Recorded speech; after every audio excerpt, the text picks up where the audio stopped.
Before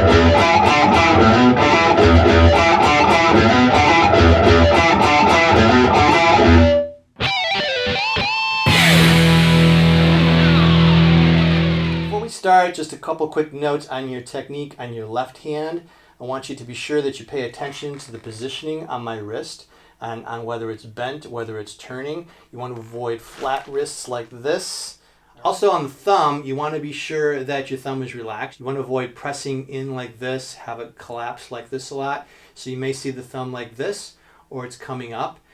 Just make sure that you're not going in all kinds of crazy positions. Stuff is really important to help you become a better player. Also, when I'm picking on my right hand, when I'm picking individual notes, I like to keep the heel of my hand sort of resting lightly on the bridge, generally on the top part here behind the saddles. All right, using the wrist for motion. Try not to be having your hand off if you can at all avoid it. We're not doing big strums. We're doing simple picking motions. And then we want to use our wrist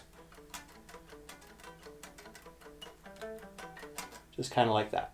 Oh yeah, here's the classic one. Play that funky music. Y'all know it. If you've been to a wedding, you probably have heard it. If you've been to a dance club that plays oldies, you probably have heard it. This riff is pretty simple in A. It's here in this fifth position. The entire thing is played right here where I'm using just my ring finger and my pointer finger. Pointer finger covers the 5th fret notes and the ring finger covers the 7th fret notes. And it just starts with the low E string, open E. All right, and then we go from the 7th to 5th fret.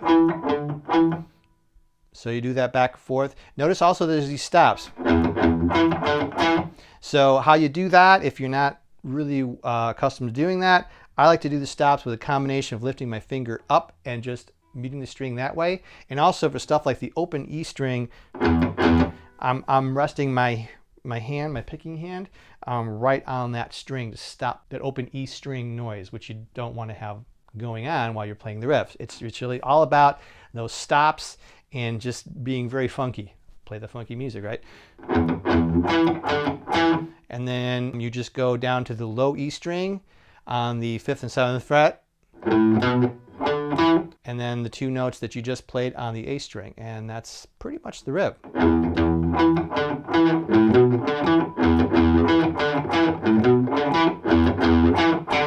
Just make sure you get those stops in there. That's really the main part of the funky groove. Hey, that was a riff that every beginner guitar player should know. Actually, all guitar players should know. Hey, thanks a lot for watching. Don't forget to subscribe to the video below, like it, and there's a little bell there to get you notifications for stuff that's coming on up. You can also check the whole playlist I've got here for videos to help you become a better player as well. Also, there's a link below that will take you to a section on my website which has access to all kinds of free stuff, you know, exercises, how to find notes, how to change your chords, some guitar tabs, etc., etc. It's there. Click it, take you there, and you can figure out what you want, and hopefully it'll help you out. Thanks a lot for watching, and rock on.